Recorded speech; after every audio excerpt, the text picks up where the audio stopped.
The Republican Senate plan to repeal and replace Obamacare has been declared a failure, prompting celebration from Democrats, some conservative Republicans, and oddly enough, the legal sex workers of the Nevada Moonlight Bunny Ranch. It turns out these working women, like so many others, say they have a lot to lose with the repeal of the Affordable Care Act. Here's ABC's David Wright with proof positive that politics makes for strange bedfellows. Deep in the Nevada desert, the Wild West is alive and well. This garish outpost on the old American frontier is a world away from Washington, D.C., but even here, we're going to go down there and we are going to make our voices heard. They're actively engaged in the debate. We deserve the same rights as everybody else. Yes. Yes. So we're in a stretch limousine with brothel owner Dennis Hoff and some of the working girls from America's Red Light District in Carson City, Nevada, and we're headed to the state capitol for, believe it or not, a protest rally. Let's get help! Yeah. Hooker, you want healthcare that covers you and your children affordably. They call themselves Hookers for Healthcare. Prostitution is legal in much of this state, and these women are vocal, demanding Congress not take away affordable access to health coverage. I'll give you one healthcare! Alice Little is one of the founders. Hookers for Healthcare, an unusual group. Hookers for Healthcare is a microcosm of the macrocosm that is America. We experience the same exact issues that every American does. Today, the Hookers for Healthcare are celebrating victory, along with every other group that fought against the Republican plan. I regret that the effort to repeal and immediately replace the failures of Obamacare will not be successful. Senator Mitch McConnell came up 2 votes shy of the winning hand he needed to move this issue along. So the Republican plan is now dead. One of the senators he failed to win over, Nevada's own Dean Heller. I think our esteemed Senator Dean Heller has got it right. Let's back off and watch this, because it's got to be good for everybody. Brothel owner Dennis Hoff says the women here have genuine concerns about the Republican rush to repeal and replace Obamacare. You're a Trump guy, right? I'm a Trump guy. I'm a Republican. What I'm really troubled with as a Republican is we've had 7.5 years, David. They want this thing out for 7.5 years. How many times they brought it amongst the senators and the representative to get this thing repealed? And they don't seem to have a plan. And they don't have a plan. What the heck are you thinking? Wake up. The Hookers for Healthcare aren't just starting up a public policy issue. Sure, the sex here is a financial transaction. Have fun. Thank you. Courtship reduced to picking your favorite out of the lineup. Hi, I'm Chance Monet. The rest is pretty much a sure thing. The only real limits, your imagination, your morals, and your bank balance. Cheers. Women here are independent contractors. They set the prices and are free to say no to any customer they don't want to be with. They share half their take with the house. But when it comes to health insurance, they don't have much choice. Do you have health insurance? I do, and here's the thing, I get it through the university, and I always have. Christina Pereira is a PhD candidate in sociology at the University of Nevada, Las Vegas, doing her dissertation on prostitution. Her research, firsthand, by working in a brothel and interviewing her coworkers. Many of them don't have the top quality health insurance she has. I'm sure that there's going to be people who would say, if you have trouble getting health insurance because you're a prostitute, get another job. Right. What would you say? So what we do is real work. Sex work is work. Right. We pay taxes, we have families, we work hard, there's no difference between this and any other service labor job. Does it not worry you that this job might put you at risk? Every profession has its own associated risk.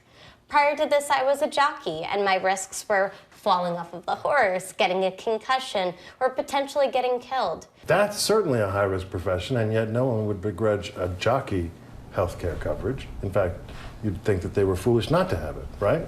Oh, absolutely. Jockeys have to have insurance. It's incredibly important. I say it's my right in my body. I can do whatever I so choose with my body, so long as I'm consenting, I'm healthy, and I'm happy with what I do. This is the world's oldest profession. Ironically, what puts them at risk isn't the moral stigma attached to what they do, it's the fact that they're self-employed. In America, millions of others doing very different work face a similar predicament. I pay taxes, I lead a fairly normal life, I teach, I have students, and I'm also a legal working girl, and I'm proud of what I do. There are also practical arguments that say that engaging in high-risk behavior should have consequences. You know, maybe you should pay higher premiums for your health insurance. To some extent, I think I do agree with it. I'm a little on the fence about it, right? To be honest. But again, when you're talking about legal prostitution, we aren't at risk. By state law, these women are tested weekly for STDs. All right, and all done. Only if they have a clean bill of health can they continue to work. Turn right onto West 5th Street. They also rely on Planned Parenthood, also under threat from the Republicans. Today, Alice Little is taking 22-year-old Roxanne to Planned Parenthood Got this. for her first pap smear. I've got a lot of good information here. Naturally, they also pick up free condoms, also required under Nevada's prostitution law. We have condoms in here, as well as lube. This is my room, and this is where I stay most of the time. 42-year-old Shelby Starr is one of the stars of Hoff's Love Ranch. I have a guy coming in this afternoon. Wonderful. She's been doing this job for 5 years, earns upwards of $500,000 a year. I had 3 parties in a row, and wow. And she needs the money. She's the family breadwinner. I've kind of been going through a little bit lately. For the past month, I've been sick, and I went to the hospital. I had kidney failure, renal failure. Her husband is sick too. Neither of their illnesses are related to her work. Do you have health insurance? I have health insurance. I have Blue Cross Blue Shield, but at the moment, the state of Nevada is not accepting Blue Cross Blue Shield. They dropped them. So I'm not really sure what I'm gonna do. I mean, I've already gone through a month of being in and out of the hospital, as well as my significant other. I may owe the whole entire bill, and his bill's already over $700,000. Because of pre-existing conditions, it's unlikely they would qualify for insurance on an open market. You must be worried. I'm very worried. I think that if the insurance doesn't cover it, I'm going to owe the rest of my life and leave my debt to my children, and that I don't want to do. Around the pool, at the end of the day, a debate about the national debate. If I don't want to have health insurance, why should I be taxed? Their points of view reflect conversations taking place across the country. How many of you guys have health insurance right now? Harley is young and healthy. She resents having to pay the Obamacare penalty for not having insurance. I got a $3,000 fine last year because I don't have health insurance. I don't qualify for the Affordable Care Act because of the amount of money I make and because I choose to be an independent contractor. I'm going to embarrass you, Dennis. You get half of what each of these girls do. Shouldn't you offer health insurance as a benefit? Well, you know what? I'd like to, David, but they're independent contractors. They're their own businesswomen, and the federal laws won't allow me to do that, or I would go out and make a deal and try to help them with that. There's nothing written down that allows independent contractors to receive coverage from an employer. Couldn't you form a union? Yes. It certainly... Hey, yes, we sure could. You know what? I want you to be the head of the union.